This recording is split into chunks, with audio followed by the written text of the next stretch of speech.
Sabay-sabay nating ipanalangin ng mga asawa nating mahilig tayong gawing alipin. Daig pa ang imbestigador kung maginala. Akala mo palagi kami masamang ginagawa. Tugumpo. Ang kapal ng inyong mukha, palagi na lang kayong tama. Pag sinuyo may milk tea pang kasama, hindi na kayo naawa. Pakiulit po. Ang kapal ng inyong mukha, palagi na lang kayong tama. Pag sinuyo may milk tea pang kasama, hindi na kayo naawa.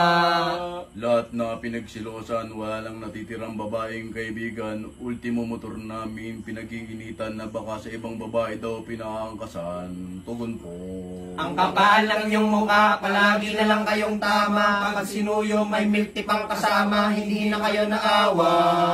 Pag kami nagpaalam naman ay agad pinapayagan. Payapa kaming alis na akala namin ay ayos lang. Pero pag uwi namin, nasa labas na ang aming damitan. Tugon po. Ang kapal ng inyong mukha, palagi na lang kayong tama. Pag sinuyo may milk tea pang kasama, hindi na kayo naawa.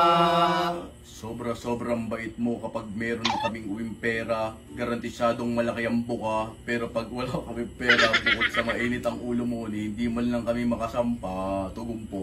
Ang kapal ng inyong mukha, palagi na lang kayong tama. Pag sinuyo may milk tea pang kasama, hindi na kayo naawa. Kapag kami ay kumakalabit, bawal. Pero pag kayo, hindi kami pwedeng tumanggi maski pagod na pagod kami galing trabaho. Tugon po. Ang kapal ng iyong mukha, palagi na lang kayong tama. Pag sinuyo may milk tea pang kasama, hindi kayo naawa. Ang hilig niyong manakit, palagi niyo kaming pinapalayas, maski kami naman ang nagbabayad ng upa ng bahay. Tugon po. Ang kapal ng inyong mukha, palagi na lang kayong tama. Pag sinuyo may milk tea pang kasama, hindi na kayo naawa. Hindi. Hinihiling namin ang inyong pagbabago. Kami ay nagsusumamo. Babait, babait, babait. Tugon po. Babait, babait, babait.